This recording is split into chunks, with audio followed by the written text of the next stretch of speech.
Good morning students, welcome back your online classes. कल हमने आपको बताया था पाठ 12 विलोम शब्द, उसके बाद अनेक शब्द, अनेकार्थी शब्द और फिर उसके बाद पर्यायवाची शब्द। पाठ 12, 13 और 14। आज हम आपको बताएंगे पाठ 15 अनेक शब्दों के लिए एक शब्द। अनेक शब्दों के लिए एक शब्द किसे कहते हैं? परिभाषा। कुछ ऐसे शब्द होते हैं जो अनेक शब्दों के स्थान पर प्रयोग किए जाते हैं। ऐसे शब्दों को अनेक शब्दों के लिए एक शब्द कहते हैं। यहाँ आपके पाठ का टॉपिक है अनेक शब्दों के लिए एक शब्द। इसी से आप समझिए अनेक शब्दों के लिए एक शब्द का मतलब है कि अनेक कई शब्दों के लिए एक शब्द का प्रयोग किया जाना अनेक शब्दों के लिए एक शब्द कहलाता है। कुछ ऐसे शब्द होते हैं जो अनेक शब्दों के स्थान पर प्रयोग किए जाते हैं। मतलब अनेक शब्दों का प्रयोग न करके एक छोटे शब्द का प्रयोग किया जाता है और वह अनेक शब्दों के लिए एक शब्द कहलाते हैं।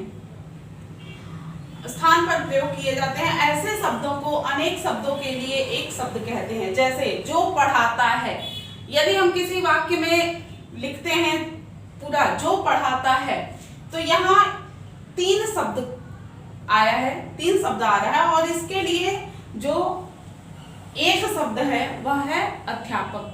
जो हमें पढ़ाता है, हमें शिक्षा देता है, वह शिक्षक या अध्यापक कहलाता है। तो यहाँ देखिए, यहाँ 3 शब्द हैं और यहाँ एक शब्द है। फिर उसी प्रकार जो पढ़ता है, यहाँ भी 3 शब्द हैं और इन 3 शब्द का मतलब होता है एक शब्द है विद्यार्थी। तो वाक्य को छोटा बनाने के लिए या उसको कम शब्दों में अच्छा प्रयोग करने के लिए हम व्याकरण में अनेक शब्दों के लिए एक शब्द का प्रयोग करते हैं, जिससे वाक्य या पैराग्राफ बहुत बड़ा ना हो। उसके जगह पे हम अनेक शब्दों के लिए एक शब्द का प्रयोग करते हैं। अब जैसे यहाँ पे हमने 3 शब्द के लिए केवल एक शब्द प्रयोग किया है। अब देखिए पेज संख्या 58 पे देखिए 58 अनेक शब्दों के लिए एक शब्द। कुछ अन्य उदाहरण भी हम आपको बता रहे हैं। जो शिकार करता हो उसे क्या कहते हैं? शिकारी। ये अनेक शब्दों के लिए एक शब्द है। जो शिकार करता है उसे शिकारी कहा जाता है। जो धोखा देता है धोखेबाज। सुख देने वाला सुखद। जो मास में एक बार होता है मासिक। जो दूसरों के अधीन हो पराधीन। जो दूसरों अपने देश में बनी वस्तु स्वदेशी। जो लोगों में प्रिय हो लोकप्रिय। जो खाना बनाता हो रसोइया। जो भीख मांगता हो भिखारी। जो लायक नहीं नालायक। जिसके समान दूसरा न हो अद्वितीय। जो ईश्वर को मानता हो आस्तिक। और जो परिश्रम करता हो परिश्रमी। अब पेज संख्या 58 पर आप देखेंगे 1 से लेकर और 13 तक, क्रम संख्या 1 से लेकर 13 तक। जो शिकार करता है शिकारी से लेकर जो लोगों में प्रिय हो लोकप्रिय, यहाँ तक आपके फर्स्ट टर्म के पाठ्यक्रम में है, जो आपको याद करना है।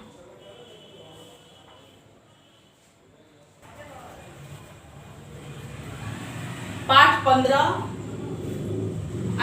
अनेक शब्दों के लिए एक शब्द के बाद है आपके पाठ्यक्रम में। पाठ 16 अशुद्धि शोधन। अशुद्धि शोधन किसे कहते हैं? लिखते या बोलते समय अशुद्धियां करते हैं। हम शब्द और वाक्य का उच्चारण जब अशुद्ध करते हैं तो उसे अशुद्ध ही लिखते हैं। जब हम शब्दों का उच्चारण सही नहीं करेंगे तो लाजमी सी बात है कि उसको हम गलत लिखेंगे भी। तो सबसे पहले आवश्यक होता है कि शब्दों का सही उच्चारण करना। ठीक है, हम इन अशुद्धियों को लिखने के साथ साथ बोलते समय भी सुधार सकते हैं। इन अशुद्धियों को हम दो भागों में बांटते हैं, एक शब्दों में और दूसरा वाक्यों में। वाक्यों का अशुद्धि शोधन हम आपको बाद में बताएंगे। पहले शब्दों का अशुद्धि शोधन देखिए कि जब हम शब्दों को सही लिखेंगे नहीं तो सही पढ़ेंगे नहीं, और जब सही पढ़ेंगे नहीं तो सही बोलेंगे नहीं। अब यहाँ हम देखते हैं, पेज संख्या 61 निकालिए। पेज संख्या 61 पे देखिए, सबसे पहला शब्द है प्रसन्न। प्रसन्न या गलत है, इसका सही क्या होगा? प्रसन्न। ठीक उसी प्रकार धोखा, इसका शुद्ध शब्द क्या होगा? धोखा। यहां यह धोखा, धोखा नहीं होता है, धोखा होता है। प्रसन्न नहीं होता है, प्रसन्न होता है। ठीक है, अब देखिए आंख।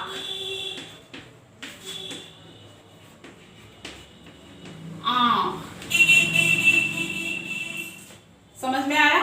यह शब्द अशुद्ध शब्द हैं और इन्हें शुद्ध करके लिखा गया है। यह शुद्ध शब्द हैं और यह अशुद्ध शब्द हैं। जब हम अशुद्ध शब्द लिखते हैं तो हमारा उच्चारण सही नहीं होता है और उसमें अनेक प्रकार की त्रुटियां भी होती हैं। तो ये हमने आपको बताया अशुद्धि शोधन। यह आपके एग्जाम में आएगा। अभी इस एग्जाम में केवल शब्दों का अशुद्धि शोधन आपको करना होगा। गलत शब्द दिए होंगे और उन गलत शब्दों को सही शब्द में परिवर्तित करना होगा, यानी कि गलत शब्दों को सही शब्द में लिखना होगा। और ये पेज संख्या 61 पर या कुछ अशुद्धि शोधन शब्द दिए गए हैं, इनका आप घर में अपने किसी भी कॉपी पे अभ्यास करें। अशुद्धि शोधन के बाद आपका अगला पाठ है पाठ 17 मुहावरे।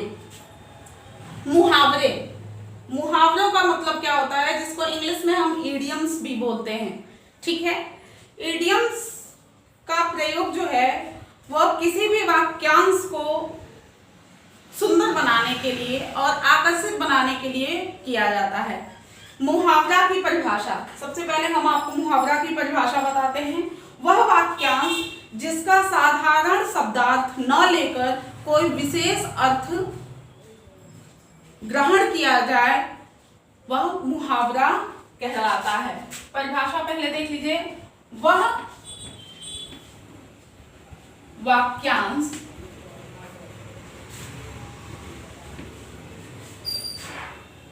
जिसका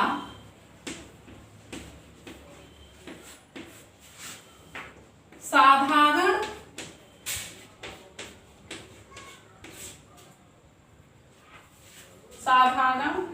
शब्दार्थ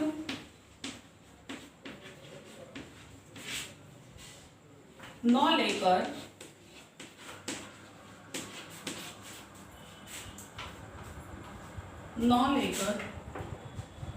कोई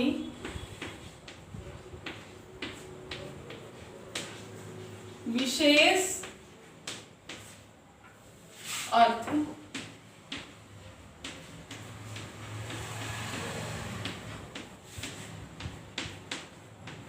ग्रहण किया जाए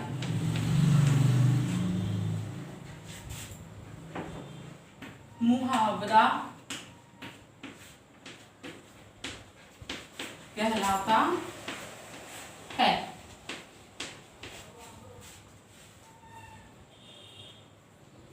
जैसे जैसे हम बताते हैं आपको पहले।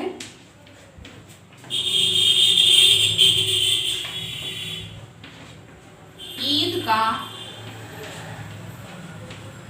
चांद होना, अर्थ है इसका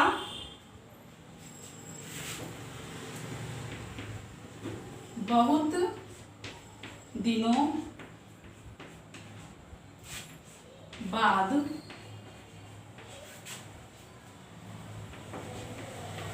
मिलना। अब देखिए,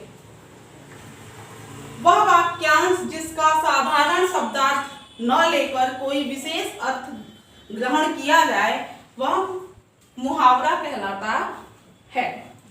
जैसे ईद का चांद होना। अब देखिए, अगर साधारण शब्दों में कहा जाए तो ईद का चांद होना मतलब क्या होता है? ईद का चांद जो ईद के दिन देखा जाता है। लेकिन यहाँ इसका अर्थ यह नहीं है कि ईद का चांद होना मतलब बहुत दिनों बाद मिलना। आपके मुहावरों में का यही गुण होता है कि वह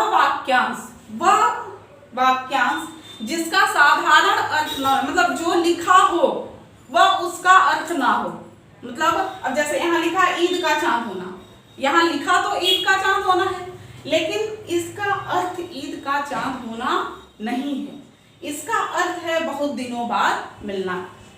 फिर परिभाषा देखिए, वह वाक्यांश जिसका साधारण शब्दार्थ न लेकर कोई विशेष अर्थ निकलता हो, यानी कि कोई अलग अर्थ, कोई विशेष अर्थ, उन वाक्यांशों से कोई अलग अर्थ निकल के प्रकट होता है, अलग अर्थ आता है, तो वह मुहावरा कहलाता है। जैसे पहले भी हमने आपको बताया ईद का चांद होना, लिखा तो यहाँ ईद का चांद है, लेकिन इसका मतलब अर्थ जो है वह कुछ और है, कुछ विशेष है, यानी कि बहुत दिनों बाद मिलना। बहुत दिनों बाद मिलना। ईद का चांद होना, बहुत दिनों बाद मिलना। ठीक ऐसे ही आंखों का तारा होना। आंखों का तारा होना अगर साधारण शब्दों में देखा जाए तो आंखों का तारा मतलब आंख की पुतली, लेकिन यहाँ इसका अर्थ यह नहीं है। आंखों का तारा मतलब बहुत प्यारा होना, अपने हृदय के से बहुत नजदीक होना। ठीक है, अब पेज संख्या 65 पे 65 पे आप देखेंगे कुछ मुहावरे दिए हैं और उनके अर्थ दिए हैं और उन अर्थ के साथ वाक्य प्रयोग भी दिया है। देखिए, क्रम संख्या 1, नाक में दम करना यानी कि बहुत परेशान करना। जी चुराना, काम में मन न लगना। अब इसमें 1 से लेके 10 तक मुहावरे दिए हुए हैं और उनका वाक्य प्रयोग दिया हुआ है। इनको आपको मुहावरों को इनके अर्थ के साथ याद करना है और अपने शब्दों में वाक्यों में प्रयोग किसी भी कॉपी पे करना है। Thank you.